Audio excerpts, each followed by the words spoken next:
बस्तर के शहीद महेंद्र कर्मा विश्वविद्यालय में बड़ा फर्जीवाड़ा हुआ है। प्राध्यापक की भर्ती में बड़ा खेल कर दिया। विश्वविद्यालय के कुलपति, कुलसचिव और विश्वविद्यालय प्रबंधन ने मिलकर सुनियोजित तरीके से भर्तियों में बड़ा खेला किया है। भर्ती के नाम पर अपनों को उपकृत किया है। कुलपति मनोज श्रीवास्तव ने अपना घर भरा। ये मामला विधानसभा में उठा। शहीद महेंद्र कर्मा विश्वविद्यालय बस्तर में 59 पदों की भर्तियां होनी। अब कुलपति और विश्वविद्यालय प्रबंधन ने अपनों को उपकृत करने के लिए ऐसे ऐसे लोगों को भर्ती कर दिया है जो किसी भी गाइडलाइन को पूरा नहीं करते। कुलपति चाहते हैं किसी की नियुक्ति हो तो फिर नियम कायदे कोई मायने नहीं रखते। उन्होंने 40 साल के, 42 साल और 54 साल की उम्र के उम्र दराज अधेड़ लोगों की भर्ती की है।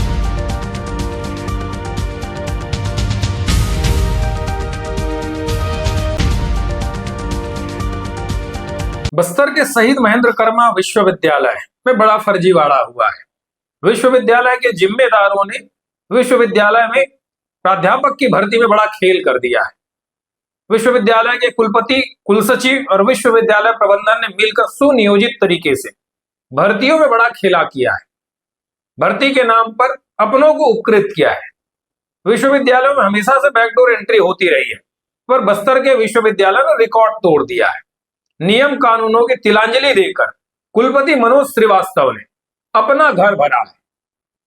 सीधे तौर पे कहा जाए तो बड़ा लेन देन हुआ, आर्थिक अपराध है। मनोज श्रीवास्तव मूलतः आगरा के हैं। यह मामला विधानसभा में उठा है। विधानसभा में उठने के बाद इस मामले की चहुओर चर्चा हो रही है। अब इस मामले में आपको बताऊं कि फर्जीवाड़ा हुआ कैसे। शहीद महेंद्र कर्मा विश्वविद्यालय बस्तर में 59 पदों की भर्तियां होनी। इन पदों में भर्तियों के लिए शासन को लेटर लिखा गया।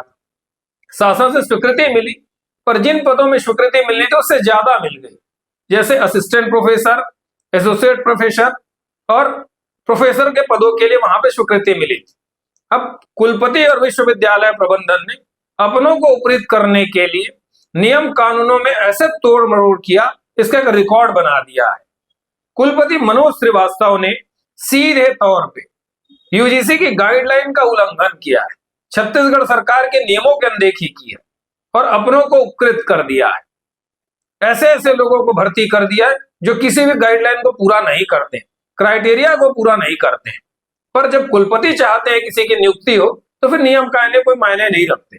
उन्होंने 40 साल के, 42 साल और 54 साल की उम्र के उम्र दराज अधेड़ लोगों की भर्ती की है, जबकि शासन का गाइडलाइन कहता है कि छत्तीसगढ़ अगर निवासी हो तो 30 साल, 35 साल की जनरल कैटेगरी, ओबीसी और दूसरे राज्यों से हो तो मैक्सिमम 30 साल तक उनको जो पात्रता होती है भर्ती के लिए। पर यहां तो पात्रता के कोई नियमों को पालन ही नहीं किया गया। विश्वविद्यालय प्रबंधन ने सीधे तौर पे अपनों को उपकृत करने के लिए सारे नियम कायदों को ताक में रखकर भर्ती की है। इस मामले की शुरुआत आज से 4 महीना पहले राज्यपाल से, मुख्यमंत्री सचिवालय से और पीएमओ से की गई, पर कहीं से कोई सुनवाई नहीं हुई। हर जगह शिकायतें होती रही। पूर्व मुख्यमंत्री डॉक्टर रमन सिंह और वर्तमान में विधानसभा अध्यक्ष, उनसे भी इस मामले में प्रभावित लोगों ने शिकायत की, पर कार्यवाही नहीं हो रही। हमेशा बचाया जा रहा है। विश्वविद्यालय एक ऐसा सिस्टम है जहां रिसर्च होता है, जहां से देश की, प्रदेश की प्रतिभावान छात्र छात्राओं को, अभ्यर्थियों को वहां से निकलते पढ़ के एक मिसाल पेश की जाती है। पर वर्तमान में छत्तीसगढ़ में जो विश्वविद्यालय हैं वो सिर्फ लूट खसोट और भ्रष्टाचार के अड्डे बने हुए हैं, डकैती के अड्डे बने हुए हैं। रविशंकर शुक्ल विश्वविद्यालय से लेकर अटल बिहारी विश्वविद्यालय और जगदलपुर के महेंद्र कर्मा विश्वविद्यालय सीधे तौर पे भ्रष्टाचार का अड्डा बना हुआ है। अगर कहीं सही बारीकी से जांच हो जाए तो विश्वविद्यालय के कुलपति और रजिस्ट्रार को जेल की हवा खानी पड़ जाएगी। पर आमतौर पे जो कार्यवाही नहीं होती, जांच नहीं होती, इसी का फायदा उठाते हैं। अब जो गड़बड़ी हुई है उसके बारे में आपको बताऊं। विश्वविद्यालय प्रबंधन ने जो 59 पोस्ट थे उसमें असिस्टेंट प्रोफेसर के 4 पोस्ट थे, व्याख्याता के 4, एसोसिएट प्रोफेसर के 3 और इस तरीके से कुल टोटल लगभग 30 से 32 पोस्ट थे। जब यह स्वीकृति के लिए विश्वविद्यालय ने उच्च शिक्षा विभाग को भेजा तो व्याख्याता के 4 पदों की स्वीकृति मिलने थी, पर उच्च शिक्षा विभाग में बैठे गैर जिम्मेदारों ने व्याख्याता पद में स्वीकृति ही नहीं दी। उल्टे एसोसिएट प्रोफेसर, असिस्टेंट प्रोफेसर और प्रोफेसर के पदों में एक एक दो दो पदों की भर्ती उन्होंने स्वीकृत कर दी, सेटअप से ज्यादा स्वीकृति दे दी। सबसे बड़ी चूक है ये उच्च शिक्षा विभाग में बैठे गैर जिम्मेदारों की। जितने का सेटअप नहीं उससे ज्यादा उन्होंने स्वीकृति दे दी। साहब अगर इनकी नियुक्ति कर देंगे तो पैसा कहां से निकलेगा, वेतन कहां से देंगे, ये सोचना चाहिए। पर जो वहां बैठे हैं उनको ये सब दिखता नहीं, आंख बंद कर उन्होंने स्वीकृति दे दी। अब यहीं से खेल शुरू हुआ। विश्वविद्यालय के कुलपति और विश्वविद्यालय प्रबंधन ने अपनों को उपकृत करने के लिए बार बार नियम कानूनों में तोड़ मड़ोड़ किया। कभी भर्ती के लिए विज्ञापन जारी किया, फिर होल्ड किया, फिर जारी किया, अनेक तरीके से खेल किए। चुनाव के पहले साल 2023 में इसमें विज्ञापन जारी हुआ था, भर्ती के लिए विज्ञापन जारी हुआ, फिर कुछ नियम कायदों की अड़चने आई जिसके चलते इस विज्ञापन को होल्ड कर दिया गया। फिर अगस्त 2024 में फिर नए सिरे से भर्तियां प्रक्रिया शुरू हुई। इस दौरान देश और प्रदेश के हजारों लोगों ने आवेदन किया था जो विश्वविद्यालय में शैक्षणिक संस्थाओं में पढ़ाने में रुचि रखते हैं, विश्वविद्यालय के सिस्टम को समझते हैं। उन्होंने आवेदन किया, पर भर्ती की प्रक्रिया पहले से तय थी। हमने इस विषय को पहले ही बताया था जब 58वीं कार्य परिषद की बैठक हो रही थी। उसके 2 दिन पहले ही जो नाम चयनित हुए हैं वो पहले ही वायरल हो गए थे। इनका चयन किया जाना था, ये पहले ही वायरल हो गया था। और स्वतंत्र बोल की वेबसाइट में हमने पहले ही बताया था कि फला फला व्यक्तियों का चयन होगा, कल कार्य परिषद की बैठक रखी गई है और उन्हीं व्यक्तियों का ही चयन किया गया जिनके नाम का खुलासा हमने किया था। स्पष्ट हो गया है कि चयन में पूरी तरीके से फर्जीवाड़ा किया गया है। आर्थिक लेन देन से भी इनकार नहीं किया जा सकता। जिन लोगों की भर्ती की गई है वो कुलपति के बेहद करीबी लोग हैं, जिसमें एक नाम है रश्मि देवांगन। रश्मि देवांगन जिनका चयन किया गया है, ये पहले संविदा में पोस्टेड थी। इनका पीएचडी होल्ड हो गया था, पीएचडी नहीं थी। इनको पोस्टिंग देने के लिए कुलपति ने 3 महीने के लिए नियुक्ति को रोक दिया था। आखिर ऐसी क्या क्वालिटी है, योग्यता है रश्मि देवांगन में? एमबीए में इनका चयन किया गया, एमबीए डिपार्टमेंट। ये संविदा में पहले उसी विश्वविद्यालय में एडहॉक में पढ़ाती थी। मैं उनकी योग्यता पर सवाल नहीं उठा रहा हूं, पर ऐसी कौन सी विशेष योग्यता है जो कुलपति जी ने इनको विशेष स्तर पे उपकृत किया है, लाभान्वित किया है? पहले ये पीएचडी नहीं थी। नवंबर 2023 में इन्होंने पीएचडी की थीसिस जमा की, जैसे मेरे पास जो जानकारी आई है। और उसी की जैसे संगीता यादव और इन्हीं के जैसे 10 लोगों को उपकृत किया है जिनके अलग अलग नाम हैं। उन सब नामों को भी मैं आपको बता दूंगा। जिन अभ्यर्थियों का चयन किया उनके बारे में मैं आपको बताऊं, ये भुवनेश्वर लाल साहू हैं, सामान्य वर्ग से हैं। सामान्य वर्ग से इन्होंने आवेदन किया था, पर इनका चयन पिछड़ा वर्ग से किया गया है और राजनीति विज्ञान से इनका चयन किया गया है। दूसरे हैं समीर ठाकुर, सामान्य वर्ग से इन्होंने आवेदन किया था। इनका अंग्रेजी विषय के सहायक प्राध्यापक के लिए चयन किया। भुवनेश्वर लाल साहू की आयु सीमा मैं आपको बता दूं 45 वर्ष 2 माह है और समीर ठाकुर की आयु सीमा 53 वर्ष 3 माह 16 दिन। मणिशंकर मिश्रा ये संभवतः यूपी के बताए जाते हैं। इनका सामान्य वर्ग से है और अंग्रेजी विषय के लिए इनका चयन किया गया है और 46 साल 4 माह 7 दिन का साक्षात्कार के दिन इनकी आयु सीमा थी। यूजीसी की गाइडलाइन ये कहती है, 2018 में जो यूजीसी ने गाइडलाइन जारी किया था उसके अनुसार नेट स्लेट पीएचडी तो होना ही चाहिए, पर छत्तीसगढ़ शासन का जो आयु सीमा को लेकर जो गाइडलाइन है उसके अनुसार स्थानीय निवासियों को 35 साल की दी जाती है और अगर उसमें ओबीसी एससी एसटी होते हैं उनको 40 और 45 साल की दी जाती है।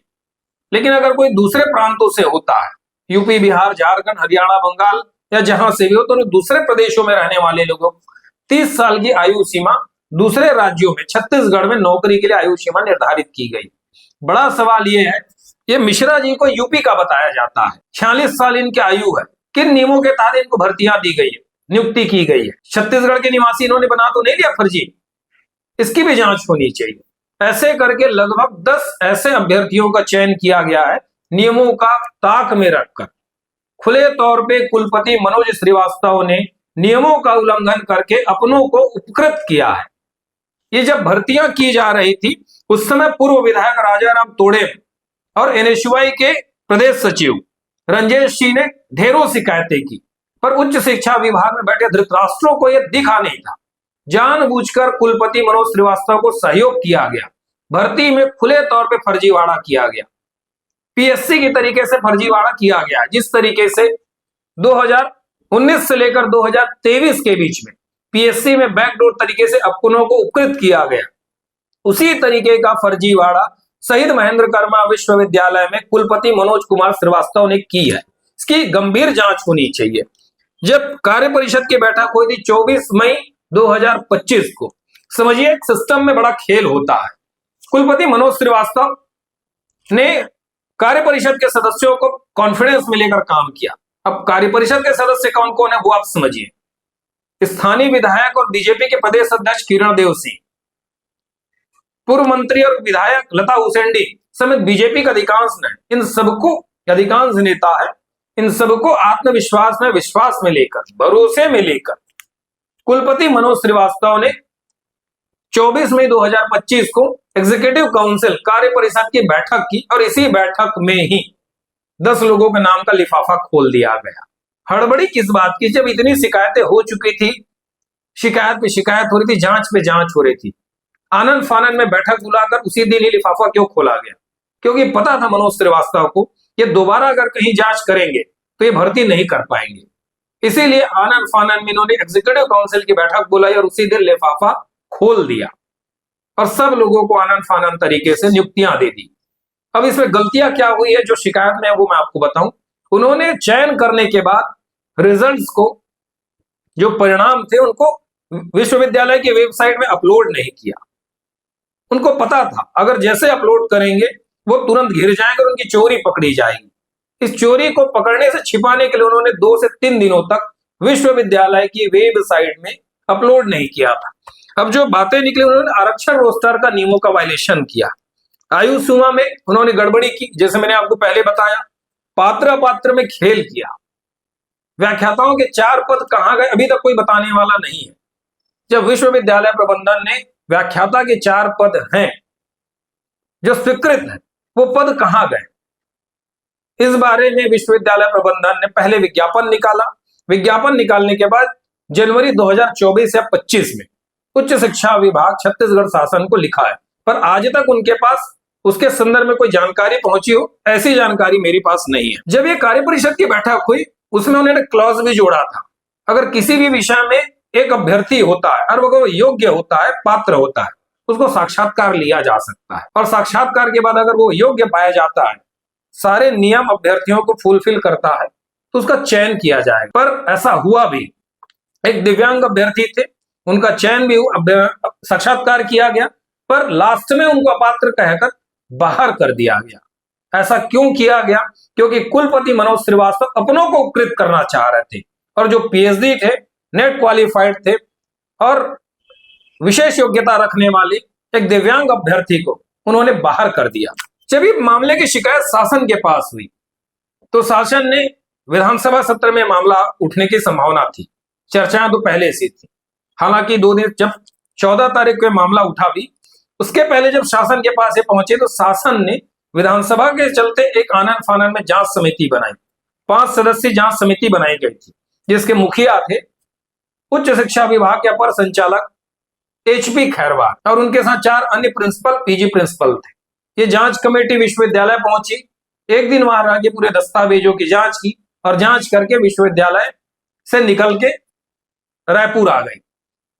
जांच समिति ने जांच में क्या पाया अभी तक यह स्पष्ट नहीं है, पर मामला जिस तरीके से उलझा है और मामला जिस तरीके से गरमाया है और जो दस्तावेज बताते हैं उसमें कुलपति मनोज श्रीवास्तव फंस रहे हैं। संभावना यह है कि उन पर धारा 52 के तहत उनको हटाया भी जा सकता है। विधानसभा में बीजेपी के तेज तर्रार नेता अजय चंद्राकर ने सवाल उठाया, चूंकि यह विभाग अभी मुख्यमंत्री विष्णुदेव साय जी के पास है। थोड़ी चर्चा हुई जिसमें मुख्यमंत्री जी ने जांच कराने की बात कही है, लेकिन सवाल अब भी वही है, आखिर ऐसा क्यों? विश्वविद्यालय जो शिक्षा का केंद्र है, जहां रिसर्च होनी चाहिए, नए तथ्य होने चाहिए, वहां पर भ्रष्टाचार का गढ़ बनाया जा रहा, अपनों को उपकृत किया जा रहा। अब सोचिए, जहां पे जो लोग बैकडोर से आएंगे, लाखों करोड़ रुपए लेकर जो कुर्सी में बैठेंगे वो शिक्षा का केंद्र कहां बनाएंगे, छात्रों का भविष्य कहां बनाएंगे। वो तो अपने ही जैसे बैकडोर से आने वाले छात्रों को ट्रेंड करेंगे, पैसे कमाने की मशीन बनाएंगे विश्वविद्यालय को। फिर किस तरीके से हम कहेंगे कि नई एजुकेशन पॉलिसी लागू की जाए, एनईपी की कहां से हम लागू कर सकेंगे। जब अयोग्य शिक्षक रहेंगे तो 2020 जो नई शिक्षा नीति है उसको लागू करने में तकलीफ नहीं होगी। इस शासन को सोचना चाहिए और इस तरीके से भ्रष्ट आचरण करने वाले विश्वविद्यालय के कुल सचिव, कुलपति समेत जितने भी जिम्मेदार, उन सब पे कड़ी कार्यवाही होनी चाहिए। इतनी तो मांग कर रहे हैं जो अभ्यर्थी हैं जिनको वंचित किया गया भर्ती से। जब ये शिकायत हुई तो कुलपति मनोज श्रीवास्तव रायपुर की दौड़ लगा रहे थे, ऐसी जानकारी मिली। राजभवन में भी 3-4 दिनों तक उन्होंने लगातार जाने की कोशिश की, कुछ लोगों से भेंट मुलाकात भी की। जब यह प्रश्न विधानसभा में लगा तो उस समय प्रश्न उठाने वालों से भी उसे संपर्क करने की कोशिश की, ऐसी सूचना है। और उच्च शिक्षा विभाग तो पहले ही उनके सहमति में खड़ा हुआ है। तो इस तरीके से इस घोटाले को अंजाम दिया गया है। अब मैं आपको कुलपति मनोज श्रीवास्तव के बारे में बताऊं। कुलपति मनोज श्रीवास्तव आगरा के भीमराव अंबेडकर विश्वविद्यालय में प्रोफेसर है। साल 2022 में जगदलपुर के शहीद महेंद्र कर्मा विश्वविद्यालय में बतौर कुलपति उनका चयन किया गया। भीमराव अंबेडकर विश्वविद्यालय आगरा में उनको लेकर ढेरों शिकायतें हैं। वहां के महिला प्रोफेसरों ने और अन्य प्रोफेसरों ने उनकी गंभीर शिकायतें की हैं। उनके चयन और पदोन्नति को लेकर वहां कुछ शिकायतें पेंडिंग है, ऐसा बताया जाता है। ऐसे व्यक्ति को यहां कुलपति बनाकर थोपा गया है। अयोग्य भ्रष्ट व्यक्ति को अगर कुलपति बनाकर थोपा जाएगा तो परिणाम ऐसे ही होगा। अब निर्णय शासन को लेना है कि वो छात्रों के हित में, छात्रों के भविष्य में कैसे कार्रवाई करती है।